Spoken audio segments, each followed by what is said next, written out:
Bonjour à toutes et à tous, j'espère que vous allez bien. On se retrouve aujourd'hui pour la dernière vidéo sur le recouvrement d'âme suite à un commentaire qui m'a été posté par une abonnée qui me demandait, qui me posait beaucoup de questions et qui m'a demandé de répondre à ces questions par le biais de vidéos. Donc là, je vous fais cette 5e vidéo, donc une réponse à sa 5e et dernière question. Donc je vous invite, si ça vous intéresse comme sujet, à regarder peut-être la playlist, puisque je vais en faire une playlist du coup, recouvrement d'âme, pour voir ce qu'est un recouvrement d'âme et peut-être aller plus loin, c'est-à-dire d'écouter ces 2 premières vidéos sur le recouvrement d'âme, partie 1, partie 2, où je vous explique comment je procède et qu'est-ce qui s'est passé lors de mon recouvrement d'âme personnel.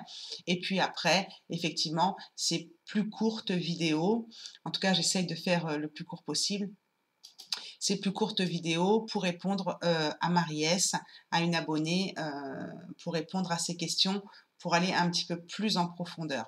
Donc si le sujet vous intéresse, je vais créer une playlist et vous pourrez donc regarder toutes ces vidéos. Aujourd'hui, c'est la 5e question à laquelle je vais répondre. Si vous en avez vous aussi, bien n'hésitez pas à faire comme Marie-S, à me poser des questions dans les commentaires. C'est notre façon aussi de communiquer entre nous. Et puis, si ça peut parler à d'autres personnes, bah, peut-être que je ferai des vidéos. Là, c'est Marie-S qui m'a invité à en faire des vidéos parce que je pense qu'elle était dans le partage aussi.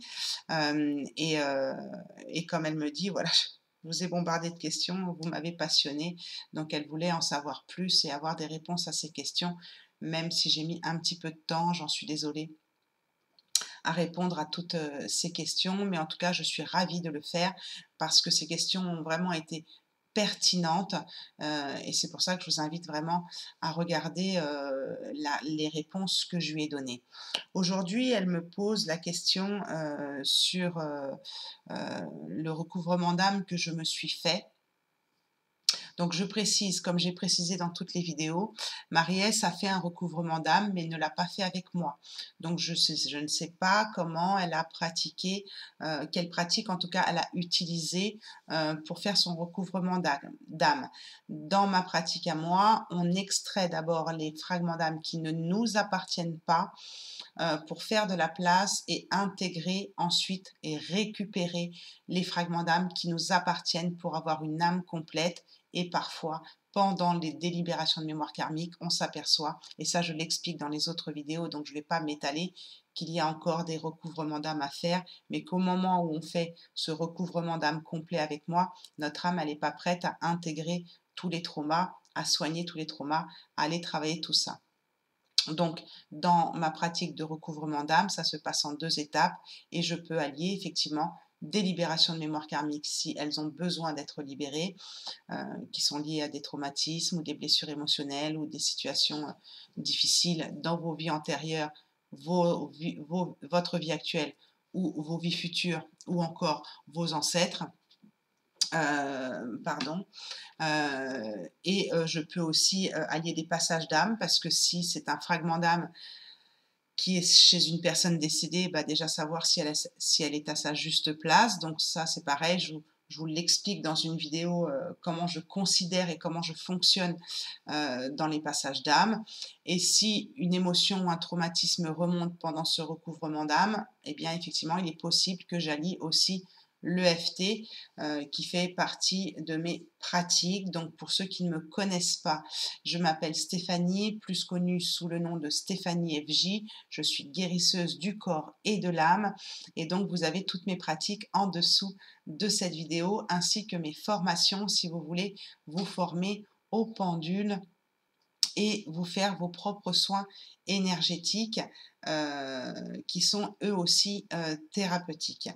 Donc, lors de cette lors de la 2e vidéo où j'explique tout ce qui s'est passé pendant que j'ai récupéré les fragments d'âme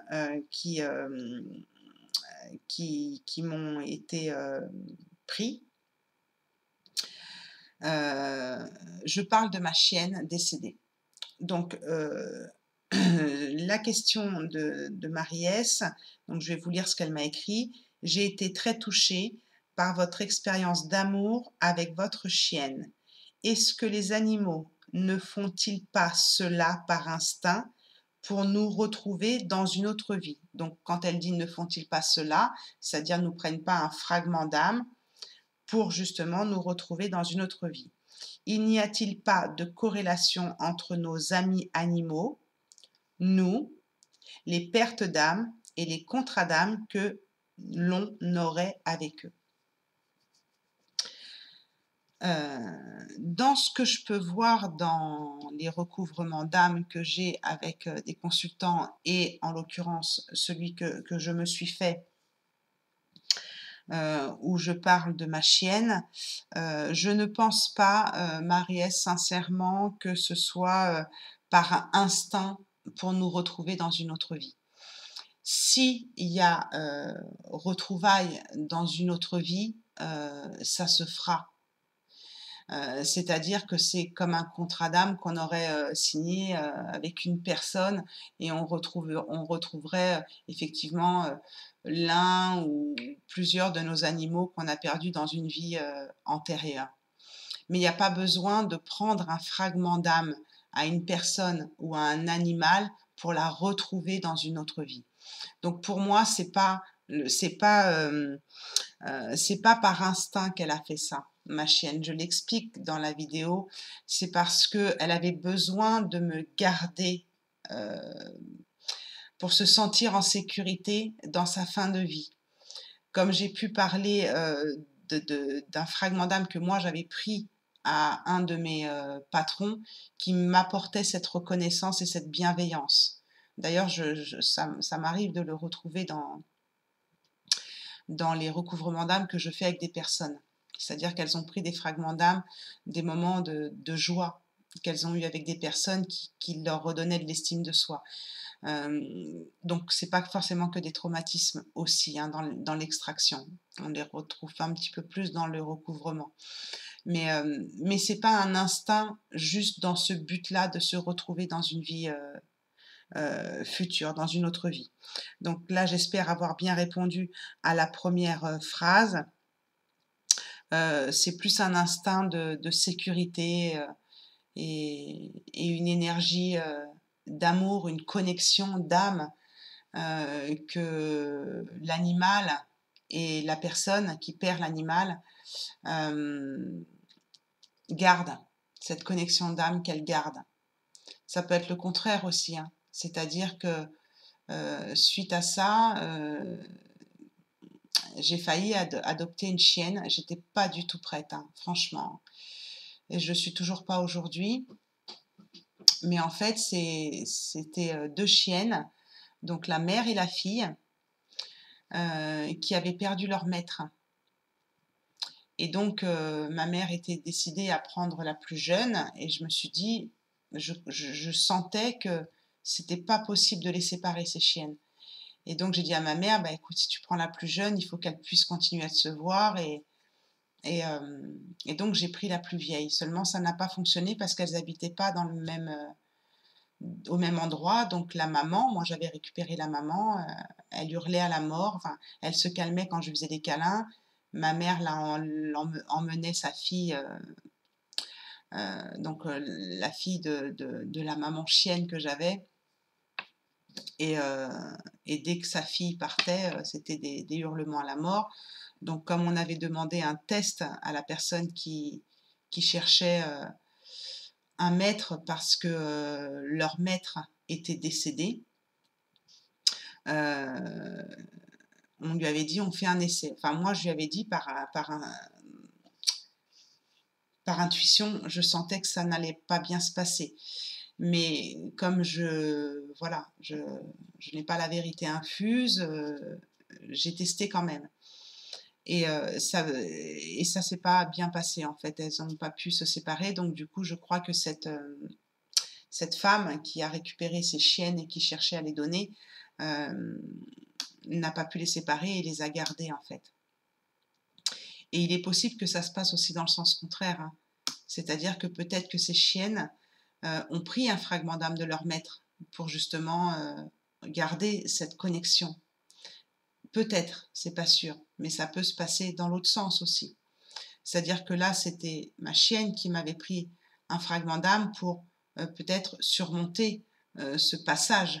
Et d'ailleurs, elle a eu du mal après à passer. J'ai été obligée de faire passer ma chienne par un passage d'âme parce qu'elle était bloquée par mon fragment d'âme qu'elle m'avait pris. Donc, elle en a eu besoin à ce moment-là pour surmonter la souffrance qu'elle était en train de vivre, puisque ça a été soudain. Mais après, une fois là-haut, on n'a plus de corps physique et pour les animaux, c'est pareil. Donc, elle n'avait plus la souffrance, elle n'avait plus besoin. On n'a pas besoin d'un fragment d'âme d'une personne pour être connecté à elle ou pour la retrouver dans une autre vie. Mais par contre, elle, ça la bloquait dans son évolution. Je ne sais pas si je m'exprime bien, mais ça peut se passer dans les deux sens, hein, si le maître part avant.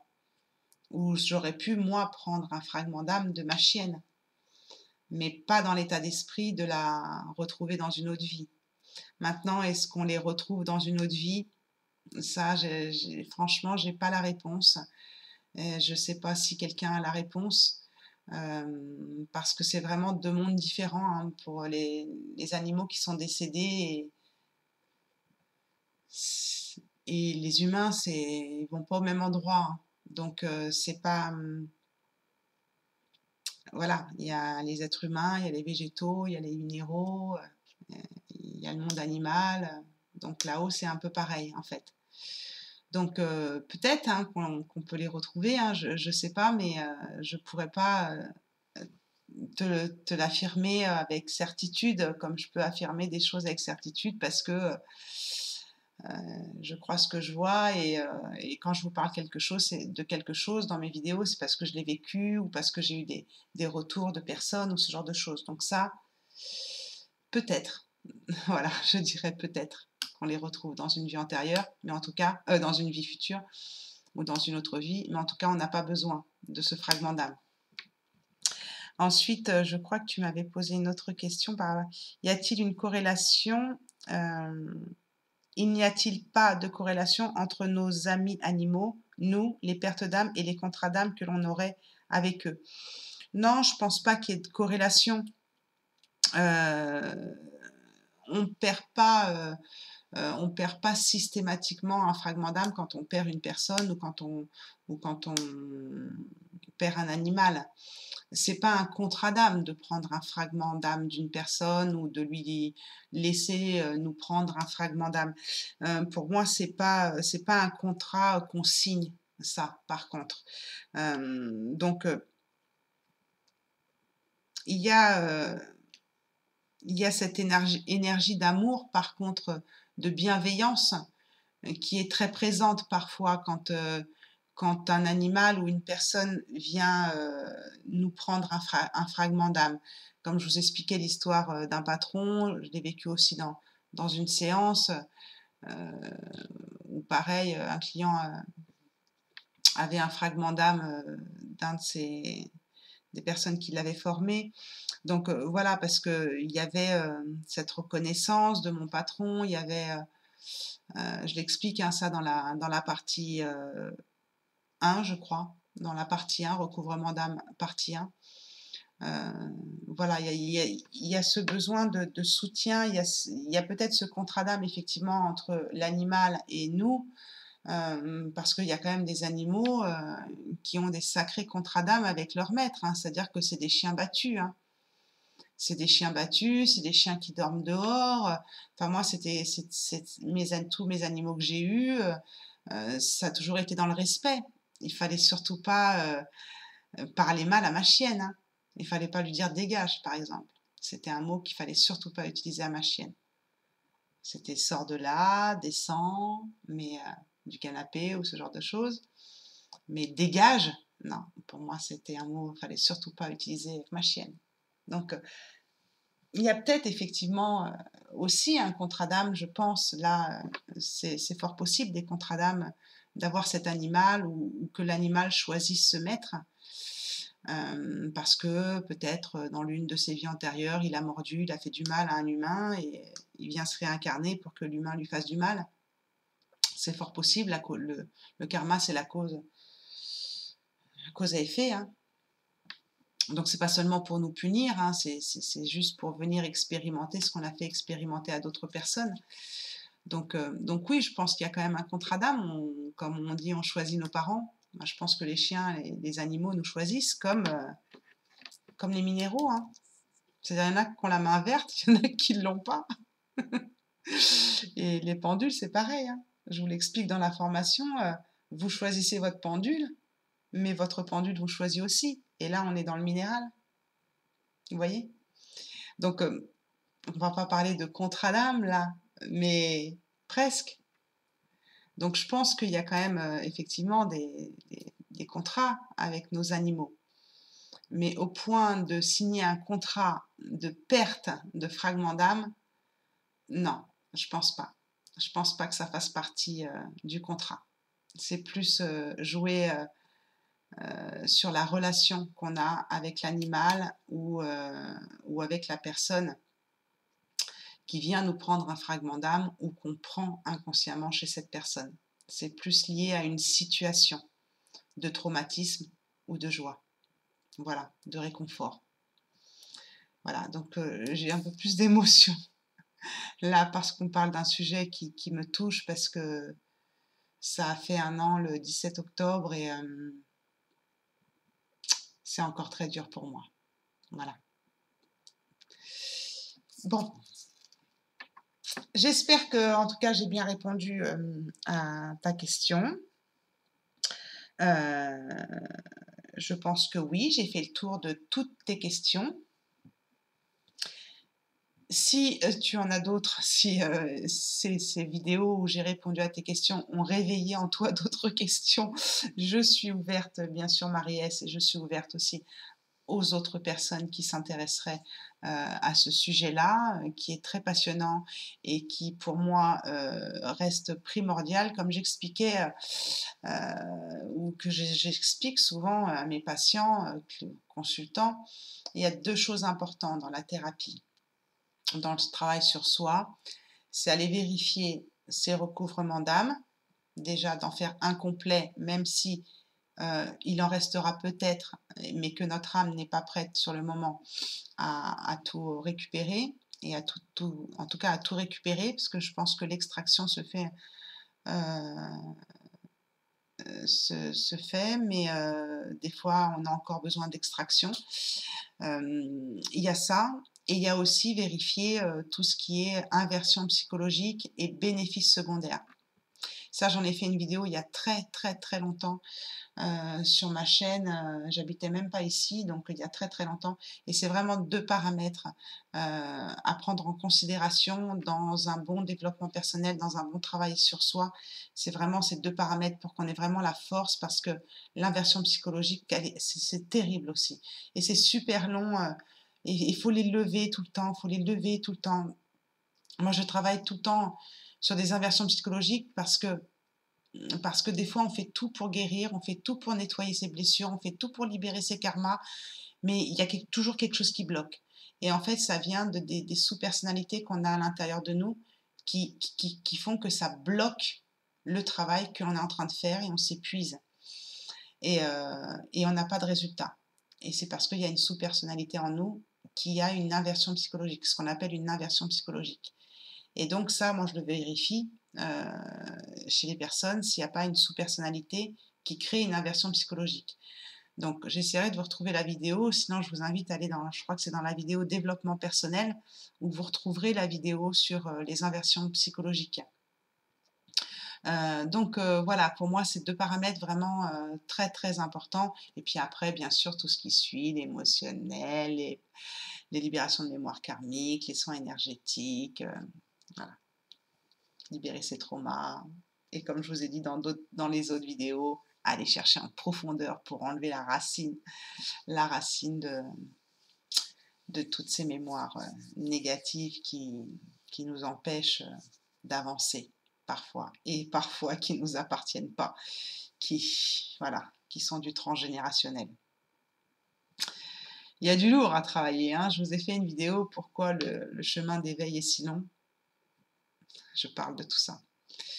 Et parfois, on a besoin d'aide des anges et des archanges. Et c'est pour ça que dans mes pratiques, vous avez aussi des soins archangéliques. C'est pas pour rien.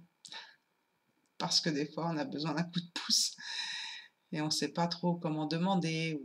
Voilà. Donc le soin archangélique qu'on renforce en plus 4 jours après. Enfin voilà, c'est toute une technique.